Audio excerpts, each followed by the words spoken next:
This was my first BMW. In fact, it was my first car. And when I came to Dubai, I wanted something that was sporty yet kind of very sedan-like. And within my budget, this was what I could afford. I did want to get a BMW M5, but equally I didn't want to get carried away. And so this was it. The BMW 540i E39 model. This one was a 1998 version. It was a Japanese import, and it was really, really well maintained and looked just fantastic. It didn't have any kind of accidental history, and I owned this car from 2005 to 2007, and I'll tell you my experiences of owning this car. I'm sharing this with you because, one, I was very excited to do so, and I thought it was useful for documentation purposes anyway. It was my first car, so I was quite excited when I was quite young to have a V8 as my first car. And one of the reasons was that it had a similar kind of, well, it wasn't so similar, but I wanted something that's similar to the M5, and I thought this was it, really. It doesn't share the exact same engine of the M5. The M5's version of the E39 M5 was a variation of this particular V8, but this was the starting for that engine. The engine of this car was a 4.4 litre V8, and it produced 282 at that time, 282 horsepower, and sent power to the rear wheels through a manual or automatic transmission.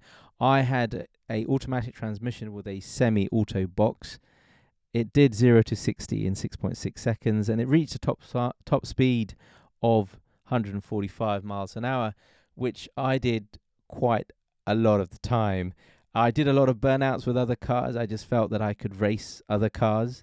0 to 60 did actually feel like more like on the 6-second category. I mean, you'd put it in sport mode and you'd floor it, and absolutely BMW perfection would come. Although the car was fairly old at that time, it really, you could feel and hear the engine V8 grunt away, and that was really one of the most exciting things about this car, just to have that knowledge that you have a V8 and a 4.4 as well, and it was a guzzler, but I absolutely enjoyed it. It was just kind of quite a great experience. And also then if you wanted to kind of go out and be in the mood for just relaxing, it would be a great casual drive as well. And it fit kind of 4 to 5 passengers in easily. It had a great powertrain to carry luggage and take people back and forth to the airport. So it was quite nice, really, for that. In terms of the problems that I had, it had issues with one of the rear lights. I think that was a common issue with some of the E39 models. The light would go off, so that was kind of a small fix.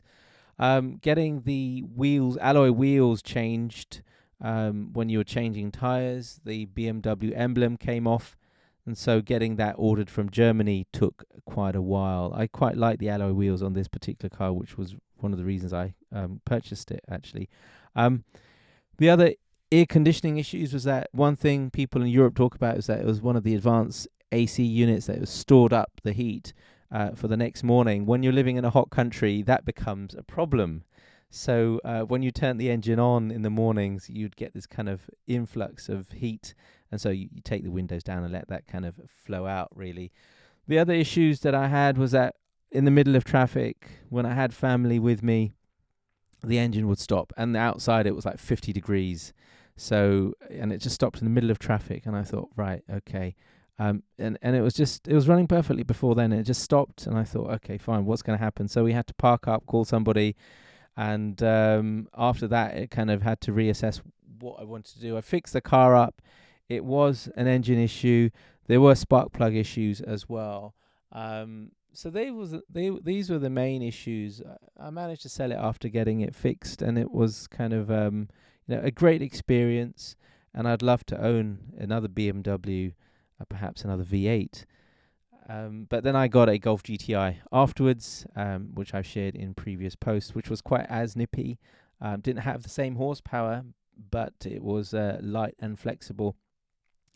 In terms of driving the car, sometimes you would feel that you are in a tank, right? And that feeling you got when you kind of accelerated. But equally, I've driven Alpina. I've raced against BMW Alpinas in this car. I've raced against Porsche Boxsters, 911s, and I tried to also kind of race against Lamborghinis as well, and Murciélagos at the time.